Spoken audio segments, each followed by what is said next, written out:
Class 8 हम लोग आज से नया चैप्टर स्टार्ट करते हो। चैप्टर 12 आप लोग का ये फिजिक्स का एक पार्ट है। ठीक है, चैप्टर क्या है? Light and vision. इसको समझने की कोशिश करते हैं।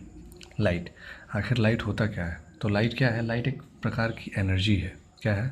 Light is a form of energy which enables us to see. Light एक प्रकार की एनर्जी है जिसकी वजह से हम क्या कर पाते हैं? किसी चीज़ को देख पाते हैं। हर चीज़ को हम क्यों देख पाते हैं? लाइट की मदद से। पहले क्या होता है, लाइट किसी सरफेस के ऊपर आएगी। जैसे कोई प्लांट है, ठीक है, इस तरह का कोई प्लांट है, तो लाइट पहले इस सरफेस पे गिरेगी। ठीक, उसके बाद फिर हम उस ऑब्जेक्ट को क्या कर पाते हैं? देख पाते हैं। लाइट पहले किसी ऑब्जेक्ट पे आएगी, फिर ऑब्जेक्ट से लाइट रिफ्लेक्ट होकर हमारी आंखों तक आएगी, तब हम किसी ऑब्जेक्ट को देख पाते हैं। ठीक, रिफ्लेक्ट वर्ड यूज़ किया तो उसका यूज़ कैसे होगा? तो रिफ्लेक्शन का मतलब क्या होता है? The bouncing off light at a surface is called reflection.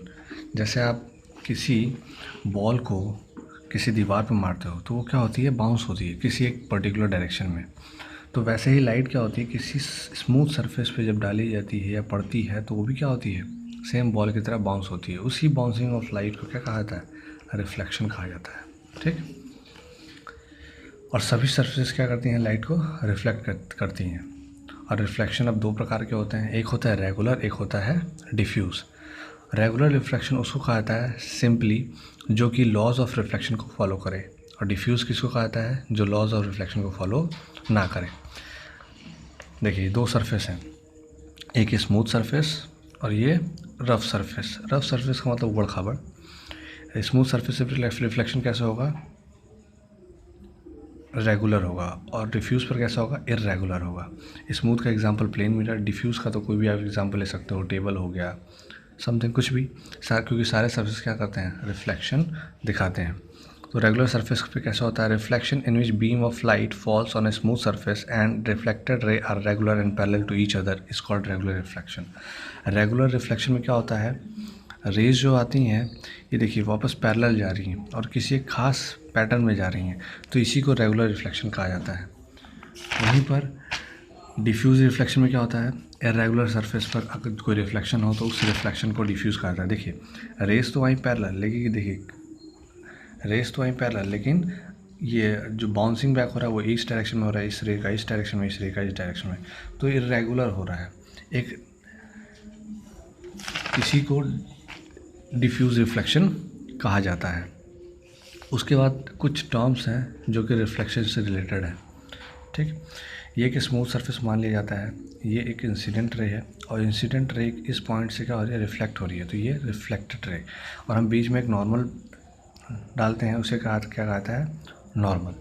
अब नॉर्मल और इंसिडेंट रे के बीच में एंगल ऑफ इंसिडेंस बनता है, नॉर्मल और रिफ्लेक्टेड रे के बीच में एंगल ऑफ रिफ्लेक्शन बनता है।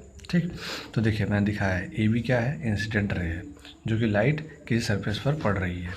ये डी सी क्या है? रिफ्लेक्टेड है, जब लाइट पड़ने के बाद रिफ्लेक्ट होती है तो उसे रिफ्लेक्टेड रे कहा जाता है। और ये हमारा जो एन डी है वो क्या है? नॉर्मल है। इसी से हमारा आता है लॉज ऑफ रिफ्लेक्शन। क्या आता है? Laws of reflection. ठीक, लॉज ऑफ रिफ्लेक्शन, इसमें पहला लॉ क्या होता है? जो एंगल आई होता है वो एंगल आर के बराबर होता है। ठीक, यहाँ पर angle of incidence is equal to angle of reflection. दूसरा लॉ ये कहता है कि जो इंसिडेंट रे है, ठीक, इंसिडेंट रे, नॉर्मल एंड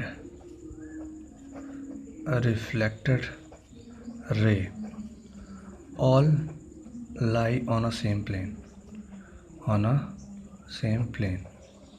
क्या समझे? कि देखिए ये इंसिडेंट रे है, ये रिफ्लेक्टेड रे है, ये नॉर्मल है, ये सब एक ही सरफेस पर लाई करते हैं, एक ही सरफेस पर गिरते हैं या एक ही सरफेस पर रहते हैं। तो देखिए एक ही सरफेस पर है ना, इसी स्मूथ सरफेस पर, यही लिखा है मैंने, incident ray, normal ray and reflected ray all lie on a same plane. आज इतना ही करते हैं। आप लोग क्या करना है, इसको अपनी कॉपी में उतार लेना है अच्छे से। देखिए हम लोग जितनी मेहनत कर रहे हैं आप लोग को उतनी ही मेहनत करनी पड़ेगी, उससे ज़्यादा मेहनत करना पड़ेगी, तब आप लोग समझ पाएंगे। तो आप इस सबको कॉपी में उतार लीजिएगा।